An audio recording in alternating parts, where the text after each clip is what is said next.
what I think is before us as a nation. Crossfire Hurricane was probably the best name ever given to an investigation in the history of investigations, because I think that's what we wound up with, a crossfire and a hurricane. There's been a lot of media reports about your report before it was issued. And I remember reading all these headlines, lawful investigation with a few irregularities. Everything okay, low-level people kind of got off track.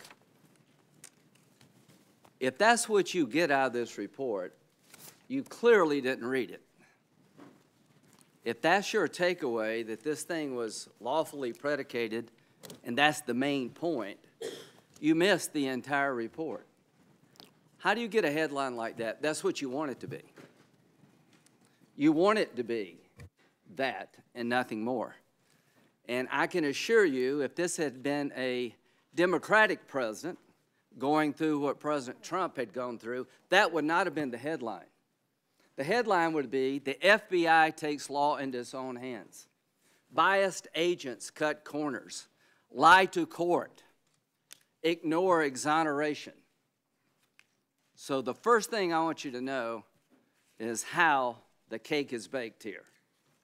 And my goal is to make sure that people, when this is over, whether you like Trump, hate Trump, don't care about Trump, you look at this as more than a few irregularities. Because if this becomes a few irregularities in America, then God help us all. Now, the people that were in charge in this investigation were handpicked by Mr. McCabe, who's now CNN analyst, high up in the FBI, the #2 guy. The first question I will ask in a bit, is this the best of the best? Are these people normal representatives of the Department of Justice and the FBI? I hope you will say no, because I believe it to be no. And if I believed otherwise, I would be incredibly depressed. So, ladies and gentlemen, I'm going to assume something for the sake of argument. That there was a lawful predicate to open up a counterintelligence investigation. And I want you to know the standard to open one up is about like that. And I also want you to know a counterintelligence investigation is not a criminal investigation. They're not trying to solve a crime. They're trying to stop foreign powers from interfering in America. That a counterintelligence investigation is designed to protect Americans from foreign influence. I want the American people to know there was an effort to affect Hillary Clinton's campaign by foreign actors. The FBI picked up that effort, they briefed her about it, and they were able to stop it. We will be receiving a defensive briefing tomorrow as a committee from the FBI to tell us all about what we should be watching for. And they may be some specific threats against us. I don't know. But I know they're going to brief us to protect us, not to surveil us. And here's what I want every American to know. From the time they opened up Crossfire Hurricane till this debacle was over, they never made any effort to brief Donald Trump about suspected problems within his campaign. They had one briefing talking about, you know, the Russians are out there, you better beware. Nothing about Carter Paige, nothing about Papadopoulos, nothing about the other people that they thought might be working with the Russians. Why did they not tell him that? I hope you can give us an answer. Bottom line, ladies and gentlemen, a counterintelligence investigation is a good thing until it becomes a bad thing. Because it doesn't take much to open one. And the worst thing can happen is for people to open one up whose real purpose is not to protect an American, but to surveil them. Senator Feinstein found herself in a situation all of us may one day find ourselves in. A longtime employee was suspected of having ties to a foreign government. They informed her and she took appropriate action. How easy would it be for somebody to come into our campaigns as a volunteer? We really don't know who they are. You just appreciate any help you can get. How easy would it be for all of us to get caught up in this scenario? I hope all of us would appreciate, if you really believe there's somebody in my campaign working with a foreign power, please tell me so I can do something about it. Why didn't they tell Trump? We'll figure that out later, but I think it's a question that needs to be asked. So, for a moment, let's assume that there was a lawful predicate to open up a counterintelligence investigation. What has been described as a few irregularities becomes a massive criminal conspiracy over time to defraud the Fisa court, to illegally surveil an American citizen, and to keep an operation open against a sitting president of the United States, violating every norm known to the rule of law. Many of you are prosecutors. Many of you have been U.S. attorneys. Many of you have been defense attorneys. Trump's time will come and go. But I hope we understand that what happened here can never happen again. Because what happened here is not a few irregularities. What happened here is the system failed. People at the highest level of our government took the law in their own hands. And when I say defraud the Fisa court, I mean it. To your team, you were able to uncover and discover abuse of power I never believed would actually exist in 2019. How bad is it? It was as if J. Edgar Hoover came back to life. The old FBI, the FBI that had a chip on its shoulder and wanted to intimidate people and find out what was going on in your life and the law be damned. Martin Luther King, and just fill in the names. So, who ran this thing? The people were handpicked by McCabe, the number 2 guy at the FBI. The supervisory agent, the Deputy Assistant Director for Counterintelligence, is Peter Strzok. He's a big player in all things Crossfire Hurricane. Lisa Paige, you may have heard of her. Who was she? She was an FBI lawyer working for McCabe. These are 2 central characters in this debacle. Let me tell you a little bit about who these people are and where they're coming from. Thanks to a lot of hard work by people from Mr. Horowitz, the FBI, and others, here's what we know. Strzok, the frontline supervisor, February the 12th, 2016. Oh, he's, Trump, abysmal. I keep hoping the charade will end and people will just dump him. The problem then is that Rubio will likely lose to Cruz. I never quite made it, and I can understand why they would not consider me a serious candidate. The Republican Party is utter shambles. When was the last competitive ticket they offered? March 3rd, 2016. Paige, God, Trump is a loathsome human. Strzok, oh my God, he's an idiot. And you know what? Newsrooms all over the country, people are nodding. This represents the attitude of a lot of people in America, and you can have that attitude, but you shouldn't be in the journalism business. You shouldn't be at the FBI. If you were in the military and you said anything like this about a commander-in-chief, you'd be charged with a crime. Remember the McChrystal debacle, where they had a barroom discussion with a reporter from the Rolling Stone? What's the takeaway? Don't go to a bar with a Rolling Stone reporter. They started talking about how they didn't like Joe Biden, and I was one of the first people to say that is out of bounds. You can have all the political opinions you want, But if you're an officer in the United States military, you will park those opinions and you will not speak ill of the Commander-in-Chief. But that obviously is not a rule at the FBI, Department of Justice. March 16, 2016. I cannot believe Donald Trump is likely to be actual serious candidate for president. July 16th, we're getting closer to when this thing opens. And wow, Donald Trump is an enormous douche. Again, a lot of people agree with that.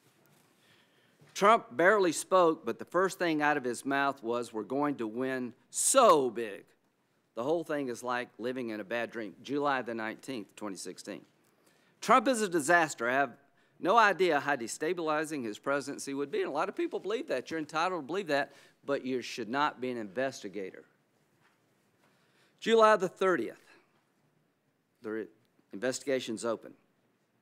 And damn, this feels momentous about the investigation because this matters. The others one did too, but that was to ensure we didn't F something up. This matters because this matters. So super glad to be on this voyage with you. I hope you understand what this voyage was about. August 8, 2016, 3 days before Strzok was named the frontline supervisor. He's not ever going to become president, right? Paige to Strzok. Strzok, no, he won't. We'll stop it. These are the people in charge. August 15, 2016. I want to believe the path you threw out for consideration in Andy's office, that there's no way he gets elected. But I'm afraid we can't take that risk, that the American people will pick their president, is what they're saying. It's like an insurance policy. In the unlikely event you die before you're 40. August 26, 2016. Just went to a Southern Virginia Walmart. I could smell the Trump support. People in charge. October 11, 2016. Currently fighting with Stu for the Fisa. Stu was a lawyer who thought this thing was not on the up and up. Stood his ground until he couldn't stand it anymore. Eventually got run over. October the 19th. I'm all riled up. Trump is an effing idiot, is unable to provide a coherent answer. The New York Times probability numbers are dropping every day. I'm scared for our organization. November the 3rd, 2016. Oh my God, this is effing terrifying. Referencing an article entitled, A Victory by Trump Remains Possible. November the 9th, 2016. Are you ever going to give out your calendars? Some kind of depressing. Maybe it should be the first meeting of the secret society. November the 13th. I bought all the president's men. I figure I needed to brush up on Watergate. November the 13th, 2016. Finally, two pages away from finishing all the president's men. Paige to Strzok. Did you know the president resigns at the end? Strzok, what? God, that would be so lucky. May 18th, 2017. The date Paige accepted a position on the special counsel's team. For me, in this case, I personally have a sense of unfinished business. I unleashed with MYE, whatever that means. Now I need to fix it and finish it. Strzok. Who gives a F one more assistant director or whoever, an investigation leading to impeachment? May 2017. You and I both know the odds are nothing. If I thought it was likely, I'd be there, no question. I hesitate in part just because of my gut sense and concern there's no big there. Talking about impeachment. May 22nd, 2017. I'm torn. I think, no, I'm more replaceable than you are in this. I'm the best for it, but there are others who can do it okay. You're different and more unique. This is yours. Talking to Paige. All right. That's the frontline supervisor and the lawyer to McCabe. There's a guy named Kleinsmith who eventually alters an email from the CIA to the Department of Justice and FBI. And Mr. Horowitz's team found this out, and how they did it, I will never know. I'm jumping ahead here. But when you read this report, what they find is that a lawyer supervising the FISA process at the FBI, according to Mr. Horowitz, doctored an email from the CIA to the FBI, and he's going to be referred for criminal prosecution. Why is that important? Carter Paige, who's been on the receiving end of all this, the foundation to believe he was a foreign agent comes from a dossier that we'll talk about in a minute. In that dossier provided by Christopher Steele, and we'll talk about him in a minute, they claim that Carter Paige meets with 3 people known to be Russians, Russian agents, people associated with Russia. Carter Paige, while being wiretapped by his government, says, I don't know 2 of these people, and to this day, there is no proof that he ever met 2 of those 3. The 3rd person, he says, yeah, I met him. I told the CIA about my meeting because I was a source for the CIA. So they would have you believe that Carter Paige is working against our government, not with our government. So Carter Paige in the summer of 2017 is trying to tell anybody and everybody, I was working with the CIA, I reported my contact with this person, and nobody believed him. The CIA had told the FBI it was true earlier, but it never made it through the system. Somebody got so rattled at the FBI, they asked Mr. Kleinsmith to check it out. He checks it out. He communicates with the CIA. Is Carter Paige a source for you? In an email exchange, they say, yes, he is. What does Mr. Kleinsmith do? He alters the email to say, no, he's not. And you caught him. I don't know how you caught him, because you got to dig into this email chain. It would be like getting a lab report from the FBI. The fingerprints don't match, and the agent says they do. That's how bad this is. So now let me tell you a little bit about Mr. Kleinsmith, if I can find it. Can you get me the Kleinsmith stuff? All right, this is the lawyer supervising the FISA warrant process. The guy that altered this CIA email because he didn't want the court to know that Carter Paige actually was a source. And why does that matter? Because if the court had known, then there's a lawful reason for Mr. Paige to be talking to the Russian guy. He wasn't working against his country, he was working with his country, which undercuts the idea he's a foreign agent. That's why Kleinsmith lied, because he didn't want to stop this investigation. All right, this is after the election. I am so stressed about what I could have done differently the day after the election.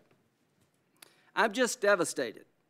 I can't wait until I can leave today and just shut off the world for the next 4 days. I'm sure a lot of people felt that way after Trump got elected. Maybe still feel that way. But you shouldn't be in charge of supervising anything about Donald Trump if you feel that way. I just can't imagine the systematic disassembly of the progress we've made over the last 8 years. The Obama administration. The crazies won finally. This is the lawyer that they put in charge of supervising the warrant process. This is the Tea Party on steroids. And I'm sure there are newsrooms all over America saying, that's absolutely right. What is wrong with that?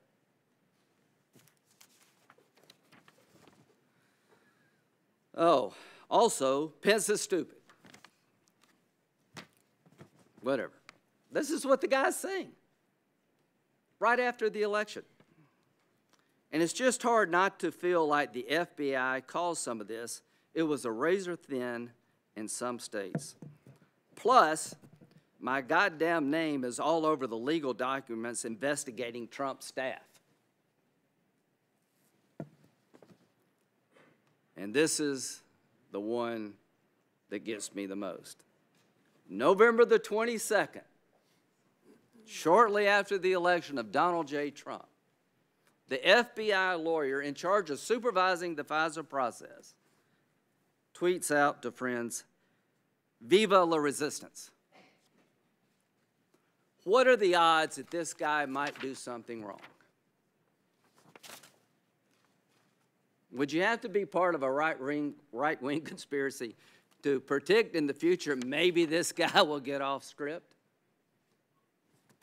Folks, if these are a few irregularities, the rule of law in this country is dead. And here's the good news. These are not a few irregularities.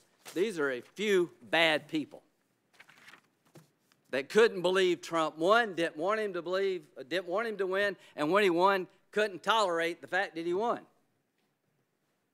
And all these smelly people elected him. This is bad stuff. So if you get out of this report, lawful investigation with a few irregularities, it says more about you than Mr. Horowitz. Now, how the hell did this whole thing start?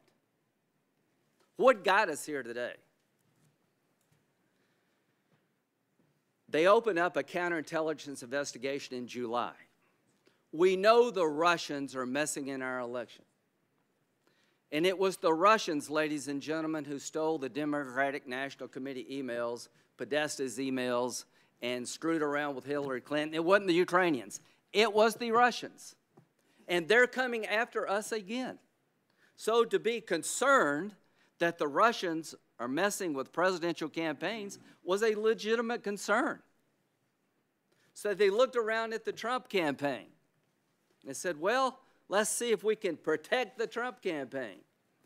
Carter Paige went to Moscow a lot, made speeches. If you've ever met Carter Paige, one thing you will not accuse him of is being James Bond. This poor guy, Papadopoulos, picked by Sam Clovis to be part of Trump's national security team. This national security team was literally picked up off the street.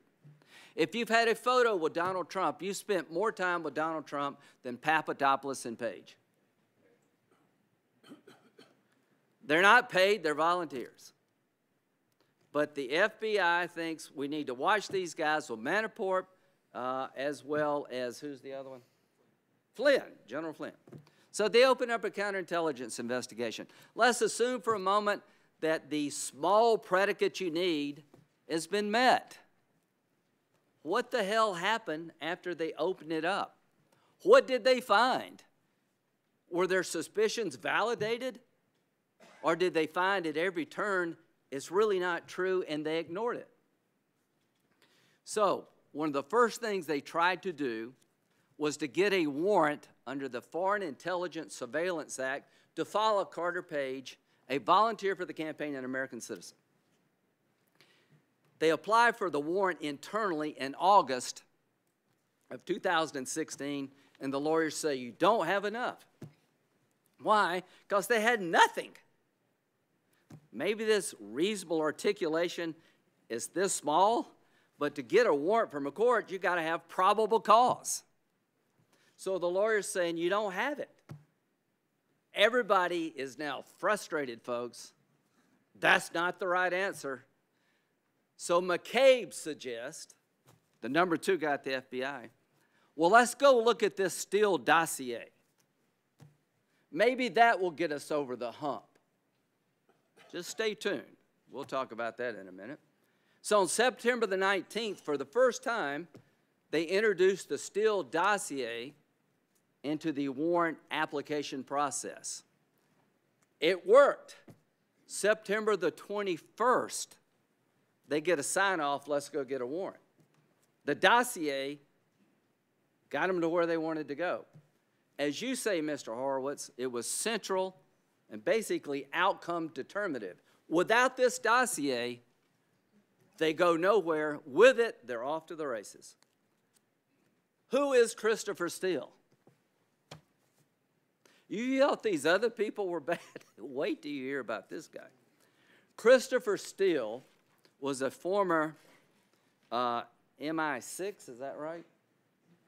6, 5, whatever it is. He was a British agent. Retired. He had a new line of business. He was hired by a company called Fusion GPS to investigate Donald Trump. Okay? You want to look at foreign influence? You're about to find it. Fusion GPS is on the payroll of the Democratic National Party. Christopher Steele is working for a company to find dirt on Trump, and the money comes from the Democratic Party. Did they tell the court this? No. Is that a bit unnerving? Would be to me. So Christopher Steele is on the payroll of a company funded by the Democratic Party. Here's what Bruce Orr tells the FBI about Christopher Steele. He was desperate that Donald Trump not get elected and was passionate about him not being the U.S. president. This is the guy that gave them the work product to get the warrant. Steele told Orr that if Trump won the elections, Steele's source network may be in jeopardy by a new FBI director and new agency heads appointed by Trump who would have a higher degree of loyalty to the new president and could decide to take action against Steele and his source network. Let me tell you about Christopher Steele. Orr was right. He was on a mission to get Donald Trump. Not only did he provide the dossier that made the difference in getting a warrant, his biases were well known. He was shopping the dossier, do we have it? To anybody and everybody in the media and in politics to see if they would print it. The reason the FBI cut him loose was because they found out he was shopping this thing around to media outlets rather than being a valid source. But after they knew he was shopping it around, they kept him around anyway because Mr. Orr kept talking to him. And you think that's a bit. Bruce Orr's wife worked with Christopher Steele. She was employed by Fusion GPS, the wife of the number 4 guy at the FBI. Christopher Steele went all over the United States trying to get media outlets to publish this garbage. The first thing is about the golden shower, about the sexual encounter that President Trump supposedly had in a Ritz-Carlton hotel in Russia. Let me tell you how I come to find out about Christopher Steele's work product. In December of 2016, John McCain goes to a national security conference in Canada, and somebody tells him about the Steele dossier, and it's bad and you need to know about it, and it gets to John McCain. John McCain puts it in his safe, he gives it to me, and I read it. And the first thing I thought of was, oh my God. One of two things. This could be Russian disinformation, or they may have something on Trump. If you read this document, the first thing you would think of is they got something on Donald Trump. It is stunning, it is damning, it is salacious, and it's a bunch of crap. They finally find the guy that prepared all the information. But a little bit about Steele. In 2015, the British Intelligence Service said, you need to watch this guy, he's not reliable.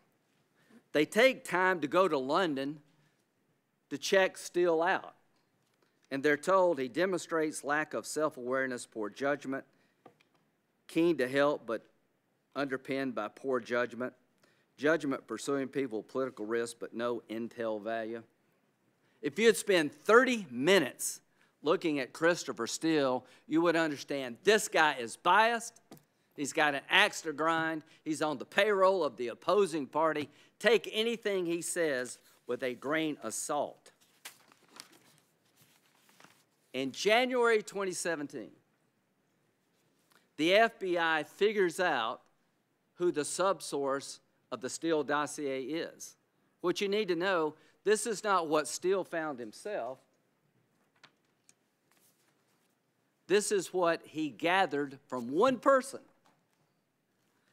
They finally found out who this one person is. They go talk to him in January 2017. Where's that summary? 5 people interview the primary subsource, the guy that provided Steele with everything. And they showed him the dossier. Read pages 186 to 190. What does the Russian guy tell the FBI about the dossier? That Steele misstated or exaggerated the prime subsource's statements, that Trump's alleged sexual activities at the Ritz-Carlton Hotel in Moscow was rumor and speculation. He went on to say he heard it at a bar. And in the report, it suggests that a Western employee of the Ritz-Carlton confirmed this escapade by then private citizen Trump. When he read that, he says, that's not true. I never told Steele that somebody working for the Ritz-Carlton confirmed this. I heard it at a bar. Primary subsource stated that he never expected Steele to put the primary subsource's statements in reports or present them as facts. They were word of mouth and hearsay, conversations had with friends over beers, were statements made in jest that should be taken with a grain of salt. So in January 2017, the person who did all the assembling of the information for the now famous Steele dossier tells the FBI, I disavow everything in there.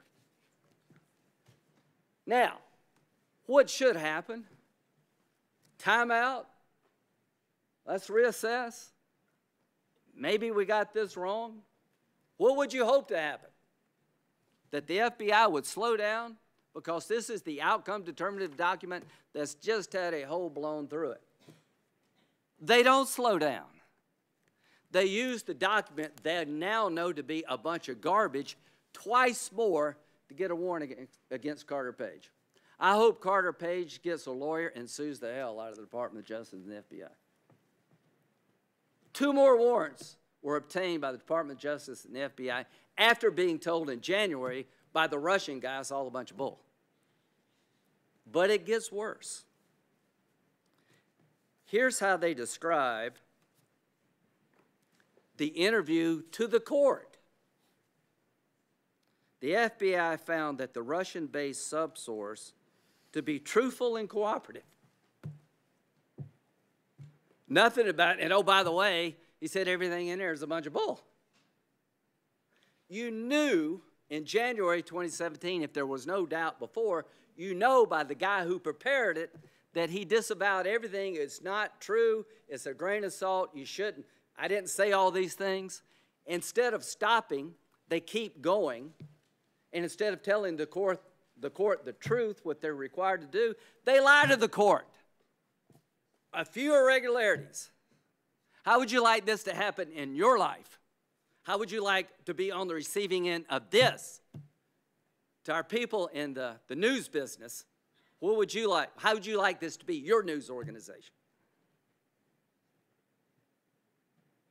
In January 2017, there is no benefit of the doubt to be given. These 5 people from the Department of Justice and the FBI have been told by the one guy who did all the work it's a bunch of garbage. And the question is, how far up to the system did it go? Why did they apply for warrants twice more? Why didn't they stop? Everybody wants to know, was there any bias here? What motivated these people? Why do you think they kept going? Maybe because they were on a mission, not to protect Trump, but to protect us from Trump. That's what they were trying to protect, all of us smelly people from Donald Trump. That's what this is about. Whether you believe it or not, I believe it. And you know what? It could happen to y'all next time. There's some pretty passionate people on our side that I wouldn't want to be investigating any of you. So what happens next? They get a warrant twice more when they know it's a bunch of garbage. They lie to the court about the actual interview. I don't know what McCabe and Comey knew, but I'm dying to find out, and should they have known. June 2017. This is the next time they take the law in their own hands. Mr. Kleinsmith, 6 months after being told the dossier is a bunch of garbage, Kleinsmith alters an email from the CIA to change it from he is to he's not. Because if they had told the court that Paige was working for the CIA, it explains the contact in the dossier. Mr. Kleinsmith had a chance in his mind to make things right, and he took it. Why did he take the law in his own hands? Why did he doctor the email? Did it have anything to do with the way he sees Donald Trump's presidency? You know what? It really doesn't matter what he was thinking. It matters what he did. And I'm glad you found out what he did. I'm glad you told the country what he did, because I'm hoping that nobody will ever do it again. So, Mr. Horowitz, the 17 irregularities that you found, some of them are earth-shattering. Some of them should scare the hell out of all of us. I just want to end sort of where I began. This is not normal. Don't judge the FBI and the Department of Justice by these characters. We're better than this. Like many of you, I've worked with the FBI a lot of my time in government. I have a great respect for it. Director Ray, you got a problem. And for this hearing to mean anything, we got to fix it. And the way we fix it is listen to Mr. Horowitz and get the director of the FBI in here to try to find out a way to make sure this never happens again to any politician in this country. It's Trump today, it could be you or me tomorrow. And imagine, ladies and gentlemen, if they can do this to the candidate for the President of the United States, what could they do to you? So the Trump presidency will end in a year or 5 years. I don't know when. I hope he gets reelected. But we can't write this off as being just about one man or one event. We've got to understand how off the rails the system got. And I'll leave with some optimism here. I think Democrats and Republicans are willing to make sure this never happens again. That if you open up a counterintelligence investigation on a presidential campaign in the future, there needs to be more checks and balances. I want you to audit the Fisa process.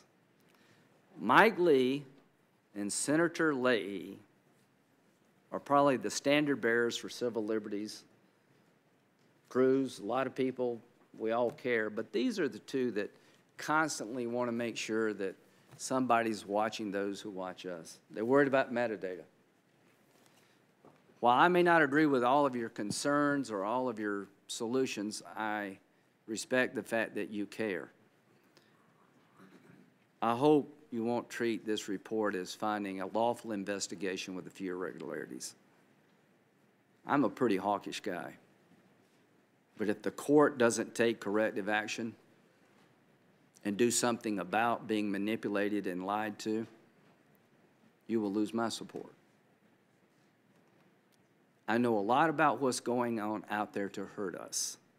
And they're real threats. And they're real agents. And they're really bad actors out there. I'd hate to lose the ability of the Fisa court to operate at a time probably when we need it the most. But after your report, I have serious concerns about whether the Fisa court can continue unless there's fundamental reform. After your report, I think we need to rewrite the rules of how you start a counterintelligence investigation and the checks and balances that we need. Mr. Horowitz, for us to do justice to your report, we have to do more than try to shade this report one way or the other. We have to address the underlying problem of a system in the hands of a few bad people can do a lot of damage. Thank you very much.